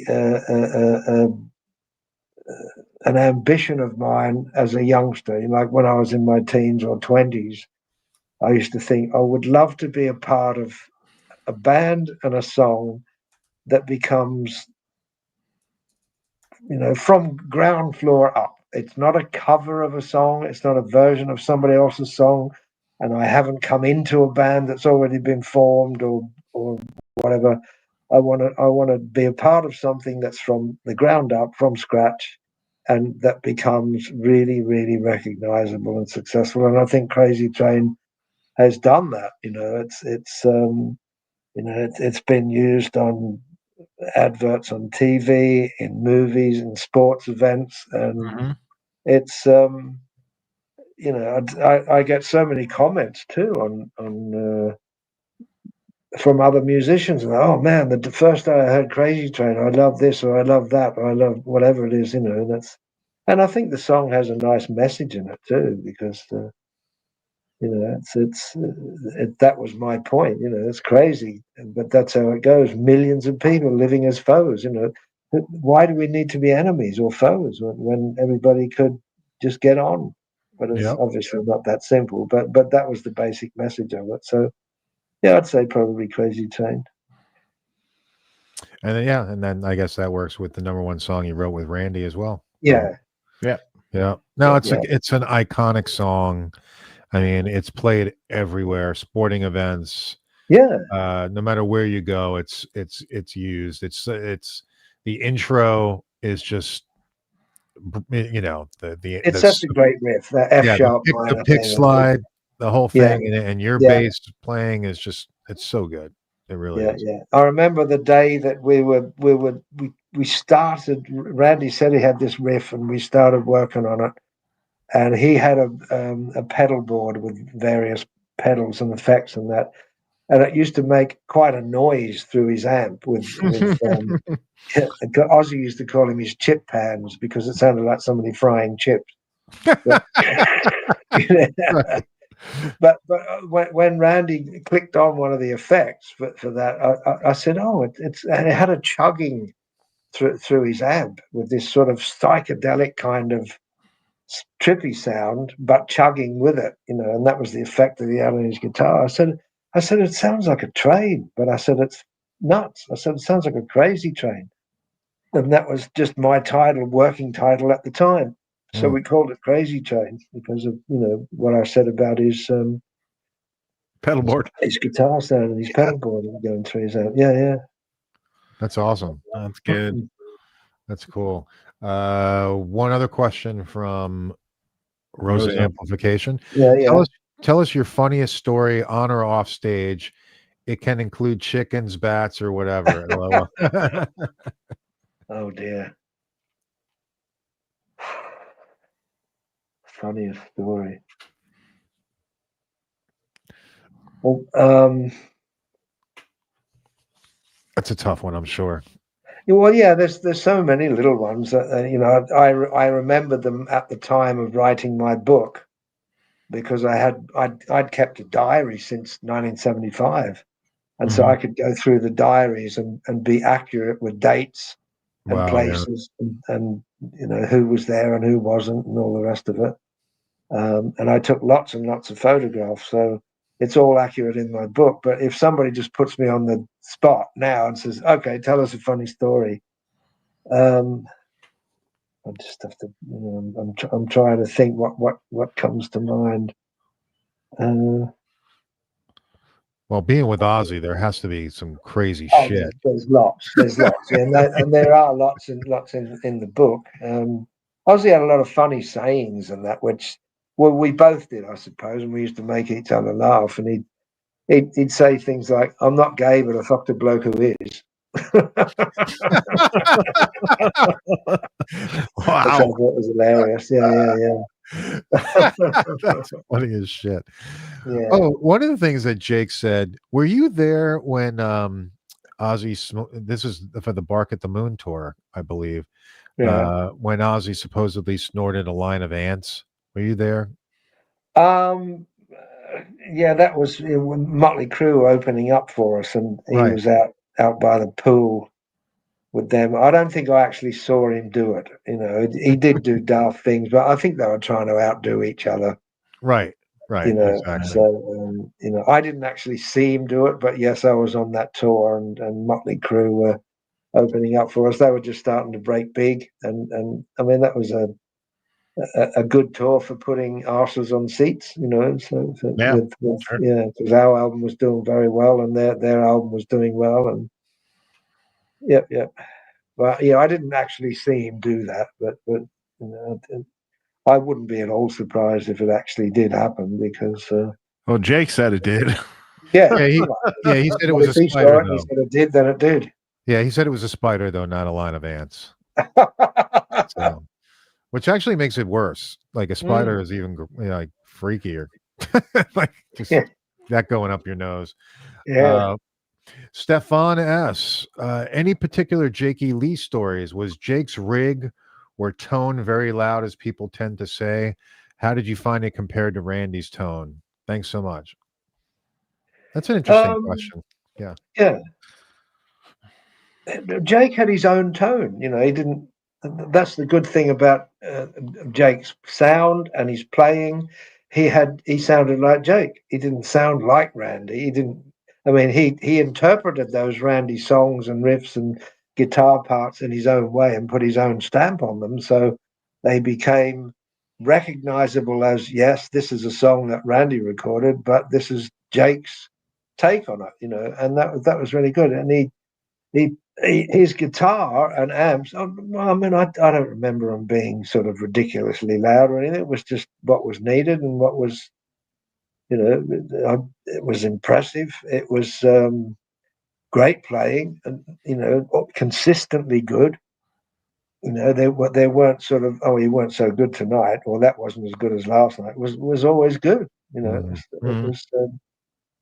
Yeah, I have no complaints whatsoever about Jake, whether it be sound or playing or whatever. Awesome. And of course, you guys played the US Festival together. We did. Which that was a story. That was my first gig back after a couple of years of being away, and because you see what was supposed to happen was that was that third album that I was talking about that was originally supposed to happen in '82 with Randy. me and Randy and Ozzy and Tommy Aldrich and whoever was going to be on keyboards. But then Randy was killed, so it was put on the back burner, and then that third album was going to be done in '83. Now I was in Uriah Heep, and I got the phone call from Ozzy and Sharon to come in and start writing and rehearsing and that for this third album. But then right before the US Festival, Ozzy had a fallout with the bass player that he had. What's his name? The guy had the cheese grater on his bass to make his knuckles bleed. Don Costa. Don Costa, yeah. We've heard this story. Yeah. Well, Ozzy headbutt apparently, and then he was out of the band, and they fired him at the show. Can you come in and do the US Festival as well before we start the writing process? And so I got off the plane in California. I got taken straight to a rehearsal, and that was about it would have been nighttime, and I rehearsed till about 3 a.m. or something. Wow. Got up the next day, did half a day's more rehearsal, and that was it. We had the US Festival the next day, so I had to do all those songs and be filmed doing them after just 2 rehearsals with jet lag, and I was tired as fuck. Fortunately, I was much younger then. I was sort of early 30s, and so I could handle it. But we were flown into the gig, which was like the size of Woodstock. Yeah, it was like 400,000 people, and it was San Bernardino, and it was really hot. It was like over 100 degrees Fahrenheit. I remember they were passing water bottles around for the audience and spraying them with water to keep them cool and all that. But it was just it was pretty daunting, to walk out on that stage and see a sea of people as far as you could see in the distance was just people everywhere. It was wow. Yeah. And to have to do that show under those circumstances was stressful. But I just sort of put my head down and got on with it. I got a mention there was a magazine in California called BAM magazine, Mm-hmm. and they mentioned me as hero of the day or something because they knew the circumstances that I'd been called in, got 2 rehearsals, and had to do the show then, jet lagged and tired, and just after 2 rehearsals to play all those songs again, and I pulled it off, and it was note perfect. So I got a little pat on the back from BAM magazine, which was nice. It's nice to be acknowledged and appreciated. Yeah, especially when no one knows that, right? Or people back then, no one knew it. Yeah, that's right. For sure. Hey, I know I said that 90 minutes when we were Yeah, talking earlier. Are you good with going like another 30? sure. Okay, cool. Or it might take that long to answer these questions. That's what I'm saying. Yeah, we've got about another 10 super chat questions. Maybe we Oh, can okay. work through them quick. Okay, Yeah, I'll try and make the answers quick. Richard Sekison, hey Bob, thanks for the amazing music. Any memorable stories of working with Randy in the studio or on tour? What was it like standing next to him on stage for the first time?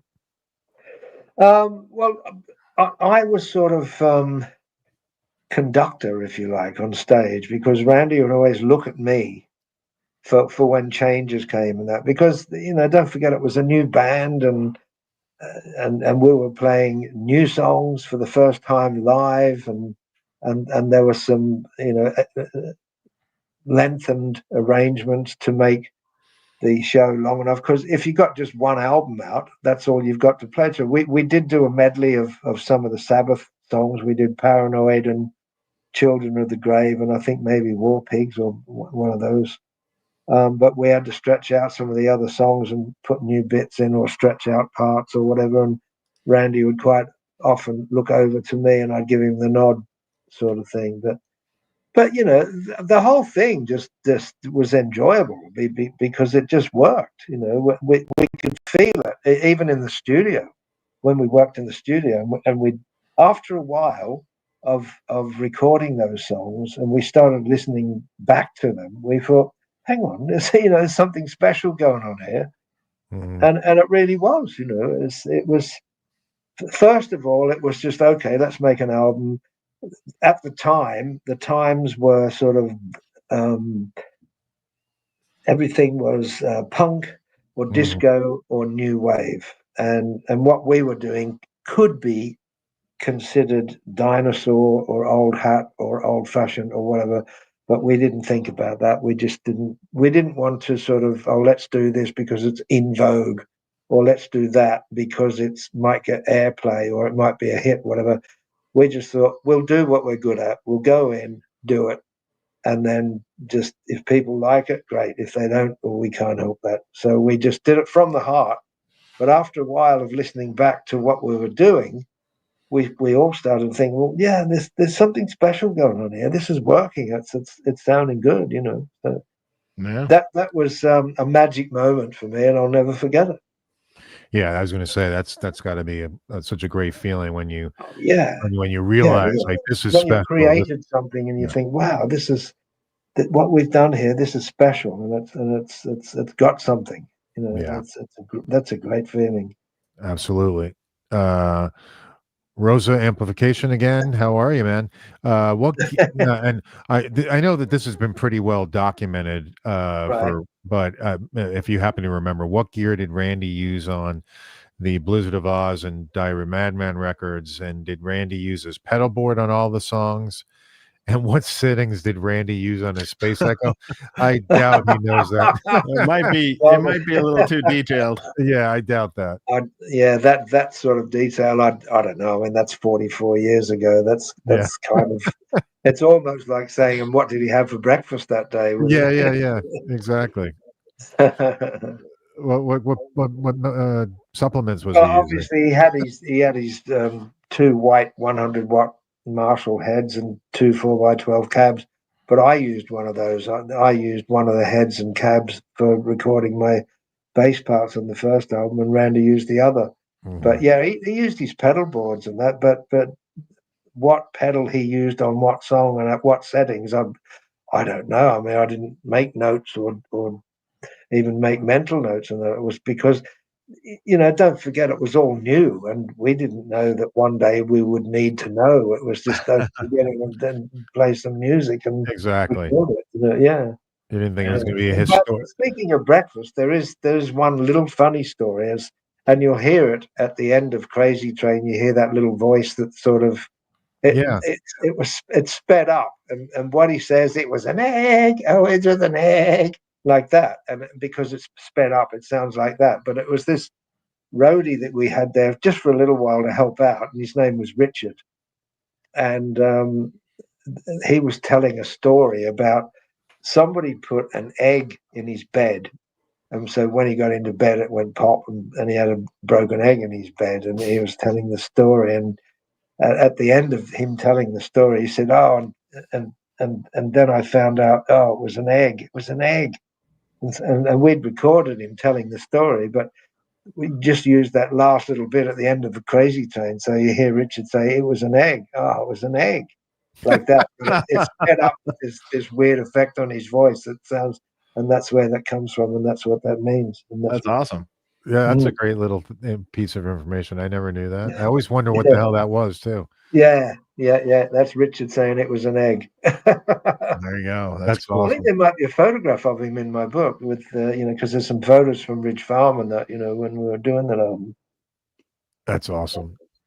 Stefan S., thanks for the super chat. Did it snow at Rock in Rio back in '85? No, it was very hot. That was, I think that was January, but no, there was no snow at that show. That was another huge show. I think over the 3 days, it was something like 1 million people. It was 300 and something thousand a day for 3 days, and it was the biggest live show ever, I think, the Rock in Rio. Wow. Yeah. That was bigger than the S Festival? Wow.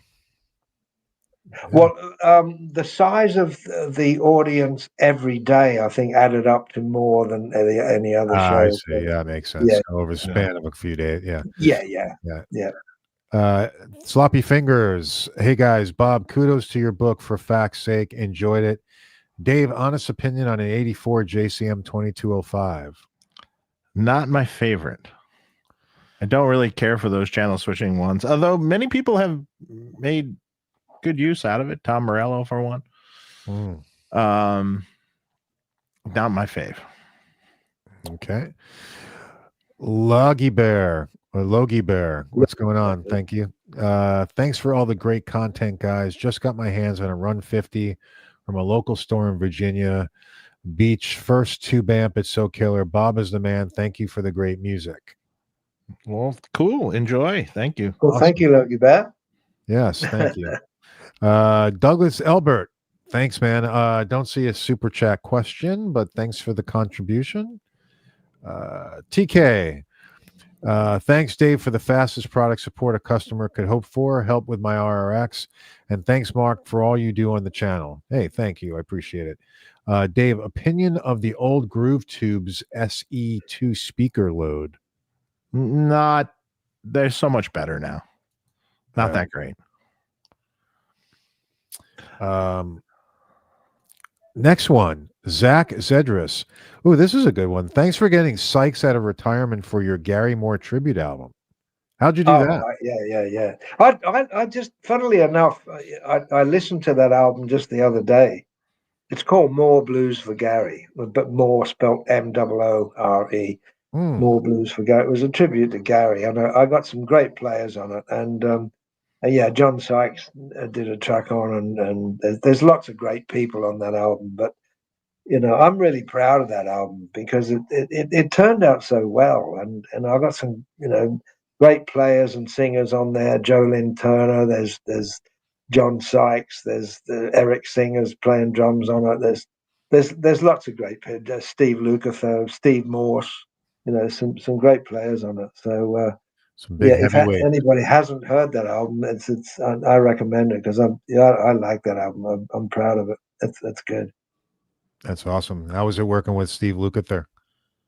Oh, great. It was just at a distance, but I spoke to him on the phone, and and then he sent audio files, and he was great. He played on a song called "The Blues Just Got Sadder" that I'd written, and he played great. He's great. Not a real proper player, professional player. Oh yeah, I mean, he's he's the best. with everybody.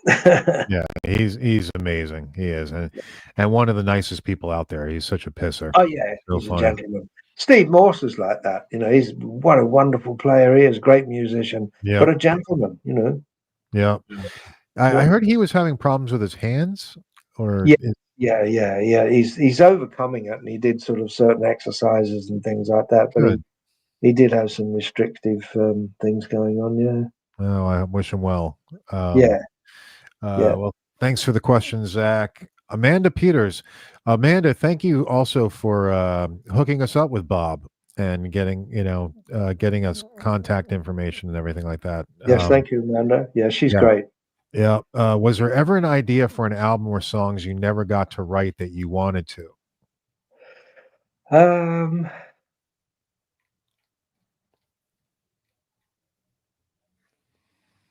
Not that I can think of.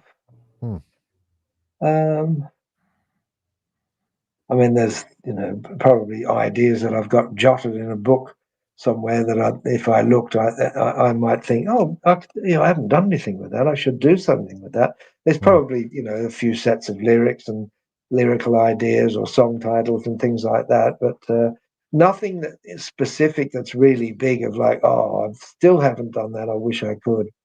One thing I do wish that I could do is get the tapes out there, the Holy Grail, but I don't know if that'll ever happen. I'd love to, and it's got nothing to do with, I'd do it free of charge, but I don't want to just hand them over and be left out of everything again. Yeah. No, I don't blame you. You deserve recognition, and 100%. So, and credit. And if they come out, then you should have some part of it. That's for sure. Sure. Let's see. Son of Pyro, Bob. Any memories working with Warren DeMartini on? I think he means DeMartini on Crazy Enough. Yeah. Also, who are your favorite sounding bass players recordings? I'm stuck on the simple but fat Mel Shocker sound, but maybe I'm an ignorant six stringer. Oh no, I enjoyed working with Warren DeMartini. He had an album called Crazy Enough to Sing to You or Sing for You. He'd been in Rat, and Rat were on the road with us when we were with Ozzy, and Jake knew Warren, very well. I think from San Diego. Yeah, very good friends. Yeah, because sometimes Jake would go on the Rats bus, and Warren would come on our bus as a sort of swapper. We did that sometime, But I have fond memories of working with Warren. Good player, nice guy. We recorded a lot of that album at the Frank Zappa studio in the house because Dweezil got involved with it. But, I personally would have preferred just to work with Warren, but it still worked out, and it's still a good album. It has some nice moments, that album, that Crazy Enough to Sing for You. I remember at the time I said to him, "You should call it Shaken Not Stirred," because he's DeMartini. Always writing. Yeah, right. Yeah. Always writing song ideas or titles. Very clever. Yeah. And as far as bass sounds, I mean, I loved Willie Weeks. Anybody familiar with Willie Weeks? No, You're not familiar with Willie Weeks? Oh, No. okay. Now here's an album for you to hear. It's Donny Hathaway Live. Donny Hathaway Live. I think it was recorded at the Troubadour, and he had a bass player called Willie Weeks. That's WEEKS. Willie Weeks. What a great bass sound. I think he used a Precision, and I'm not sure what amp. Maybe an acoustic stack or something back in those days, because it was recorded in, I think, like 71 or 72 or something. Great bass player, great bass sound. Another one is Ronnie Wood sound, bass sound, when he played bass with Rod Stewart. I liked his bass sound as well. He played on Truth and Beckola, and he also played on Rod Stewart's first solo album called An Old Raincoat Won't Ever Let You Down. Great bass sound on that. Check out the bass on that. That's Ronnie Wood. Really, really good. I'll check that out. Jack Bruce was another one. Loved his growly bass sound that he had with Cream. Yeah. Paul McCartney always got a good sound, whether it was his little Hofner or his Rickenbacker 4001S. Yeah. I think they made less than 200 of those. I've got one of them. They're very rare, but it's got that McCartney sound, that sort of Penny Lane sound, that nice round, bubbly, mellow sound. It's lovely. Very, very nice. Yeah, he had great tone. Oh yeah, yeah. Very nice melodic player too. Oh yeah, yeah. Joe McGraw, thanks for the super chat. Bob, how was your experience playing with Richie and Cozy Powell? Looking back, it hopefully was a great memory. Yeah, it is a good memory. I had a good time in Rainbow. I know Richie had the reputation as being hard to work with and difficult and stroppy and all the rest of it, but I got on fine with Richie. He was he's one of these people that he doesn't suffer fools gladly. He's very aware. He knows his own mind. He knows his own what he needs and wants from a band and musicians. And so if you got on with the job, did it professionally, and you were reliable, then he was happy.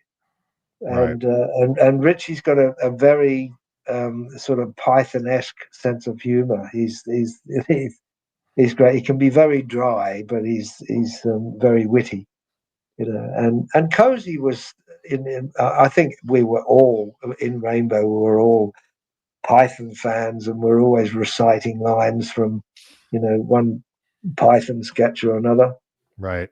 So yes, I had a good time in Rainbow, and I remember my audition when I went down to. I was in Widowmaker, and it was about August '77, I think it was, and we're at the end of the Widowmaker US tour, and I met up with a friend of mine, Dick Middleton, who was the guitarist with Mungo Jerry that I had played with. And Dick said, "Oh," because he knew Richie, he was a mate of his, and he said, "Richie's looking for a bass player. Would you be interested?" And I thought, well, I'd be interested.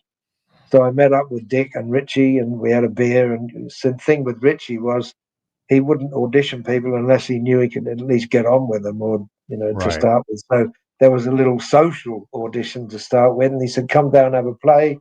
I went down, I had a play. He put me through the paces, and at the end of it all, Ronnie Dio and Cozy and Richie went off into a little office somewhere, came back out, and they said, "Well, the gig's yours if you want it." They must have thought, because I said, "Well, I'll think about it." And they must have thought, "You jumped up, little fuck. Who do you think you are?" But I had to think about it because people were warning me about working with Richie, because they said he could spit you out any time. He'll chew you up, spit you out, then you got nothing, And I had my band, the Widowmaker, that was a sort of democratic situation. Working for Richie, I'd be a side man in Rainbow, but I went for it. In the end, there's a longer story in the book, but in the end, the decision was made for me, and I joined Rainbow, and I'm certainly happy and glad that I did. Yeah, absolutely. I think we're all glad you did. Yeah. So,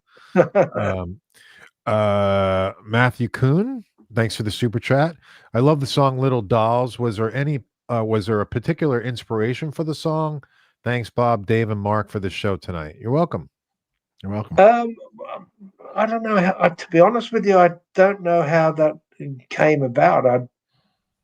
I know I came up with the idea of voodoo and a voodoo doll, and the pins and needles prick the skin of little dolls and all that. So I really can't remember what inspired me or where I got that idea from. But I didn't mention the word voodoo in it, but I wanted it to be about that. And to be honest with you, I can't remember what inspired me or where I got that idea, but I just sort of sat and wrote those lyrics, and it all worked. And I don't know. I still don't know where it came from, the idea. But it. I suppose really, when I think about writing lyrics for Ozzy too, I didn't want to write stuff that was typical, don't leave me, baby, or now that you've left me, baby, or now I love you, baby, or all that cliche stuff. I thought, well, I want to keep the lyrics unusual and not typical and not cliche and not predictable. So, Little Dolls was another song where I thought, well, yeah, that's a good thing to write about. So that's how that came about. Gotcha. Okay. Martin Sutcliffe. Dave, loving my IRD. I guess he means ETA. Any ETA on that portable small power amp that doesn't suck? I'm dying here. Long time away. So no, nothing close. I saw Red 7 is coming out with a power amp. No, are they? At least I believe that's what it looked like. It looked like a power amp. But yeah, not going to come anytime soon, Martin. Well, we've gone through all the super chats, and I know there's a ton of other questions out here in the regular chat, but we can be here all night, Bob. Well, we could always do another one if you want another time. Yeah, I'd love to have you back on. I'm sure we can fill up another 2 hours. But yeah, it's been a pleasure having you on and getting to know you and having the opportunity to hear all your amazing stories. And please, everybody, get the book for fact's sake. And I know I'll now be I have to go get it. Yeah, I'm going to get it as well. And Bob, are you mentioned that you're working with Amanda Peters. Yeah. Is that something that's coming up? Something like new work that you're going to be working on for the future? Yeah. There's Gary Moore's son, Jack. He's turned into a good guitar player now, and Amanda's another good guitar player. And they had been liaising, and then Jack said, "Well, let's get Bob." And Amanda says, "Bob who?" But she'd known me from Blizzard of Oz and all that stuff, but she didn't know that I'd worked with Gary. Oh, And yeah, and so Jack said, well, he worked with Gary, and so she dug up a couple of old films of us and that, and then she said, yeah, great, it was like, and then we spoke on the phone and we wrote through emails and things, and she said, oh, you've been in a lot of my favorite bands, so Rainbow and Gary Moore and Blizzard of Oz, and so we had a lot in common. Right. Yeah, we've so far we've only liaised via phone and email, but next year we should be doing some stuff together. Fantastic. Are you gonna be coming here? No, they'll probably come out here. Oh, okay. I think. Well, there's nothing wrong with going out to Sydney. Yeah, I mean, to be honest with you, I'm not looking forward to summer. It gets too hot and humid and all that. I don't like all that. So we're talking about maybe after summer, like autumn, which was a bit cooler. It's still nice, and so that'll be probably better. Awesome. Well, we got one more super chat. No more super chats, guys. Walrus Bob, who came up with the wacky heartbeat verse rhythm in Diary of a Madman. Diary of a Madman. Okay. Yep. I would do Wacky that. heartbeat verse rhythm. Heartbeat.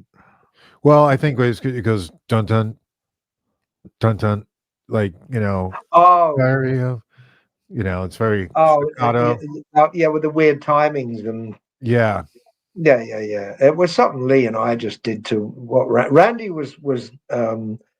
He'd been given a classical piece called Etude by his classical guitar teacher, because Randy he used to look up guitar teachers in different places he was in and then go and have classical lessons, and one of them had given him this piece to sort of practice and work out an etude, and he sort of used that as inspiration for the intro to Diary of a Madman. Well, that track didn't have a title at that time. I mean, I'd come up with the title "Diary of a Madman" for the album, but at the time of doing that song, we still didn't have a title track, at that time, Ozzy was not at a lot of the writing sessions and rehearsals. He some days he was there, some days he wasn't. And the day that we did that one, because it had the weird timings, and Lee and I just worked out those little sort of punctuation bits in what Randy was doing, and it worked and it fit. And I thought it's the timings are definitely off the wall. They are a little wacky. Yeah. So I thought, well, what better song to have as Diary of a Madman? So when Ozzy came back to rehearsals the next day, we said, well, we've got a song that we're working on that's that will probably suit, as the title track, Diary of a Madman, because it's a bit nuts, it's a bit wacky. So we played him what we had, and he didn't like it. He said, who the fuck do you think I am? Frank fucking Zappa. And that's what he said. But once Lee showed it, Lee was doing some vocal melody ideas. And once Lee showed him where the vocal would slot and where it would fall, and a rough idea of melody, he got it. And then we worked on it. And so that was it. That was done. And then we had Lou Clark, who was the string arranger for ELO. He came down because ELO was on Jet Records as well. Well, Lou came down to the rehearsal, and I gave him a tape of Carmina Burana by Carl Orff. And I said, look, for the strings and choral parts for Diary of a Madman, just think Carl Orff, Carmina Burana. And I gave him the tape. So he scored the choral parts and strings for Diary of a Madman with that in mind, when I said, just think, Carmina Burana. And because the opening music that we used to come on the stage to was my idea too. It was right. That was Carl Orff, Carmina Burana. The version that I had was the Cleveland Orchestra. I think it was the Cleveland Philharmonic or whatever. But that was my favorite interpretation of it anyway, and that was the one that we used. So I gave Lou Clark a copy of Carmina Burana. I said, just think, like this for our song, and that's how Diary ended up like that.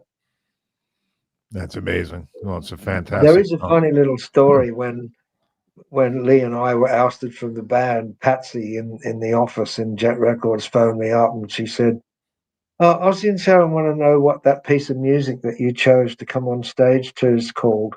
I said, tell them it's called Go Fuck Yourself, and I hung up.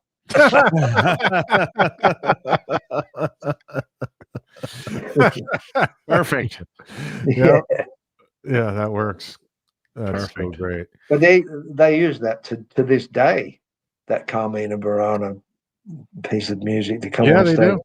They do. Yep. It's a great piece of music. I love it. But, it's obviously it's classic, and it's all, but it's dark. It's very dark, Yes, it is. Yeah. And that's the whole point. Dramatic. Dramatic. Exactly. Yeah. Exactly. Yeah. So we just got another super chat. They're going to keep coming, guys. No more. Hogan's Hideout. Bob, I'm a huge fan. You are the gold standard for rock bass. What are you playing on the Rio video of Over the Mountain that's on YouTube? Does he mean what bass? I guess so, yeah. I think, as far as I remember, that's my 61 Precision, the stripped wood one. Okay. 61 slabboard Precision. I'm pretty sure. Okay.